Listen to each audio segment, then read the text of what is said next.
बीडमध्ये आज ओबीसींचा महाएल्गार मेळावा पार पडतो. तत्पूर्वी माझ्यासोबत ओबीसी नेते नवनाथ आबा आहेत. आबा, काय सांगाल, आज कशा पद्धतीची सभा असणार आहे? सभेमधनं काय नेमकं तुम्ही इशारा देणार आहात? सभा ही प्रचंड असणारे मनातून पेटलेले लोक आहेत. मनातून उत्स्फूर्तपणे इथे या सभेला येण्यासाठी निघालेले आहेत. मराठवाड्यातून सगळीकडून लोक येत आहेत, रात्रीपासून लोक येत आहेत.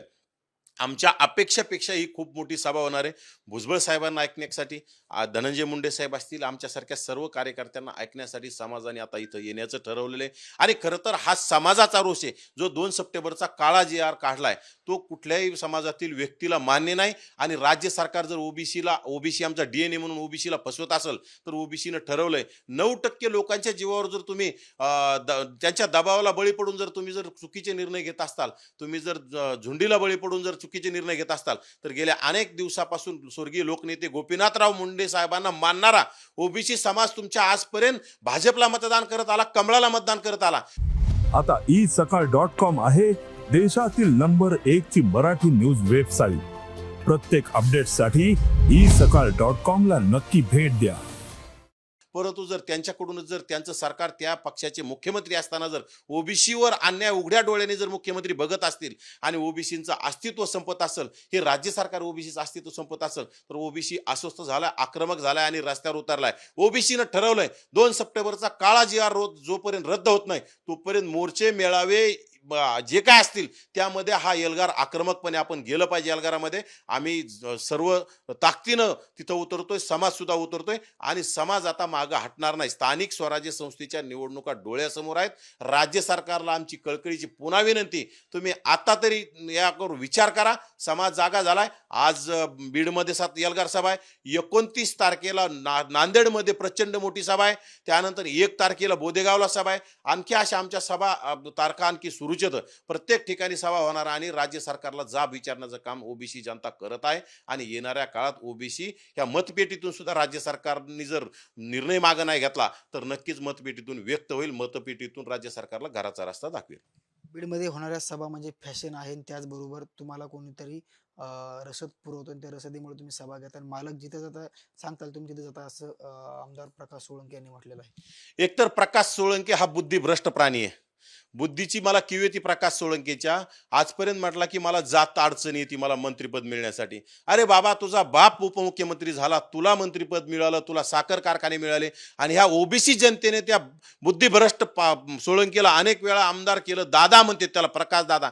खरं तर हा दादा म्हणण्याऐवजी याला बुटाडाने हल्लं पाहिजे, पादा म्हणलं पाहिजे याला. कारण की दादा म्हणण्याच्या लायकीचा नाही हा. याचं उतार वया, त्याची बुद्धी ढळलेली, काय बोलायचंय काय नाही. ज्या भुजबळ साहेबांनी याच्या घर जाळल्याच्या नंतर याच्या घरी कोणी याचं सांत्वन करायला कोणी येत नव्हतं.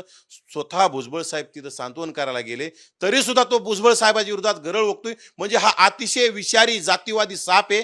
खरं तर ह्या सापाला 2029ला नक्कीच ओबीसी समाज ठेचल्याशिवाय स्वस्त बसणार नाही, याला घराचा रस्ता दाखवल्याशिवाय स्वस्त बसणार नाही. एकंदरीत पाहायला गेलं तर आज बीडमध्ये सभा होती, दुसरीकडे रस्त्यावर उतरून मराठा समाज देखील आक्रमक होतोय, सभा उतरून लावण्याचा इशारा दिला जातोय. कसं बघता याकडे? हे बघा, मराठा समाज नाही, मराठा समाज सुज्ञ आहे. शहाण्णुकळी मराठा कधीही कुणाला विरोध करत नाही. हे निजामी पिलावळी आहेत या 2-5%. ह्या निजामाच्या विचाराच्या, जरांगीच्या विचाराच्या भिकारचोट पिलावळीत या सगळ्या ह्या विरोध करणाऱ्या छत्रपती शिवरायांना मानणारे आणि जे ओरिजिनल शहाण्णुकळी मराठी असे चुकीचे कृत्य करत नाहीत आणि करणारी नाहीत. अनेक माझे मित्र आहेत महाराष्ट्रभर, ते मला नेहमी भेटतात, त्यांना हे विचार पटत नाहीत. परंतु परिस्थिती अशी झाली, जरांगीच्या विरोधात बोललो तर त्यांचा सुद्धा आवाज बंद केला जातो, त्यांना सुद्धा मारहाण केलं जातं, त्यांना टार्गेट केलं जातं. म्हणून मोठे लोक याच्यामध्ये पडण्याचे भाग घेण्यास टाळाटाळ करत आहे. परंतु नक्कीच येणाऱ्या काळात त्या लोकांनी, सुज्ञ मराठ्यांनी आता समोर आलं पाहिजे. जी जातीची वीण उचलेली ही एकत्र करण्यासाठी आलं पाहिजे. कारण गेल्या अनेक वर्षापासून ओबीसी आणि मराठा हे जे नाते, लहान मोठ्या भावाचं हे नातं अनेक वर्षापासून आलंय, ते सुद्धा पुढे चाललं पाहिजे. ना हे महाराष्ट्रासाठी चुकीचं आहे, महाराष्ट्रासाठी चांगलं नाही. आणि खरं तर आंदोलन करण्याचा प्रत्येकाला अधिकार आहे. ओबीसी स्वतःचं आरक्षण वाचवण्यासाठी, स्वतःचं अस्तित्व टिकवण्यासाठी आरक्षण करतोय. मराठा समाज आरक्षण स्वतःला मिळण्यासाठी मागतोय. परंतु मराठा समाजाच्या शिक्षण आणि नोकरीतल्या आरक्षणाला आम्ही विरोध केला नाही, करत नाहीत. परंतु जर तुम्हाला ओबीसीचं राजकीय अस्तित्व, तुमची जर हेतूच जर राजकीय असेल आणि तुम्हाला ओबीसीचं राजकीय अस्तित्व संपवायचं असेल, तर नक्कीच आम्हाला त्याला विरोध करावा लागेल आणि आम्हाला सुद्धा जशा तसं उत्तर द्यावं लागेल. त्याप्रमाणे हे एल्गार मेळावे सुरू येतं. आमचा विरोध 2 सप्टेंबरच्या जी आरला आहे आणि तो जी आर रद्द झाल्याशिवाय आम्ही स्वस्त बसणार नाहीत. असे एल्गार मेळावे, असे एल्गार मोर्चे सुरू राहतील. तर एकीकडे पाहायला गेलं तर राज्य सरकार जी आर काढते मराठा समाजाबद्दल. मंत्री छगन भुजबळ सरकारमध्ये आहेत. त्यांना विश्वासात घेऊन मग हा जी आर काढला नाही का? आणि आगामी स्थानिक स्वराज्य संस्थेच्या निवडणुकीच्या अनुषंगाने सरकारला कुठेतरी अडचणीत आणू पाहतायत का? नक्कीच भुजबळ साहेबांना विचारात घेतलेलं नाही यामध्ये.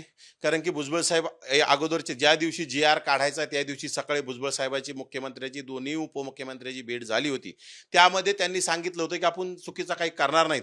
परंतु दुपारून ज्यावेळेस कोर्टाने निर्णय दिला आणि वेगळे वेगळे निर्णय होत गेले आणि त्यामध्ये अतिशय जातीवादी असणारे विखे, राधाकृष्ण विखे यांनी त्यामध्ये गरळ ओकून कुठतरी मुख्यमंत्र्याची दिशाभूल करून हा जी आर काढून घेतला आणि त्या जी आरनं ओबीसींच्या तोंडाला पानं पुसली. ओबीसींचं अस्तित्व संपवणारा जी आर जातीवादी विखेंच्यामुळे निघलाय आणि त्या जी आरला भुजबळ साहेबांचा आमचा सर्वांचाच विरोध आहे. आमचे नेते वडेट्टीवार साहेब आहेत आणि आमच्यासोबत बाळासाहेब आंबेडकर सुद्धा आहेत.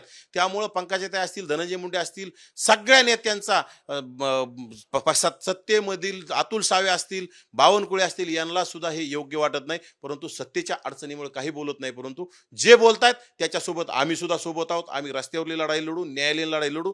परंतु 2 सप्टेंबरचा काळा जी आर रद्द झाल्याशिवाय आम्ही स्वस्थ बसणार नाहीत. नक्की शेवटी नवनाथ वाघमारे, जोपर्यंत 2 तारखेचा जी आर रद्द होत नाही तोपर्यंत आम्ही शांत बसणार नाहीत असं यांनी सांगितलेलं आहे. कॅमेरामन इरफान मोहम्मद सह योगेश काशीद, साम टीव्ही, बीड. देश विदेशातील प्रत्येक घडामोडींचे लाईव्ह अपडेट मिळवण्यासाठी आता साम टीव्हीच्या सर्व सोशल मीडिया प्लॅटफॉर्मला लाईक, फॉलो आणि सबस्क्राईब करा. तसंच सर्व नोटिफिकेशनसाठी बेल आयकॉन प्रेस करायला विसरू नका.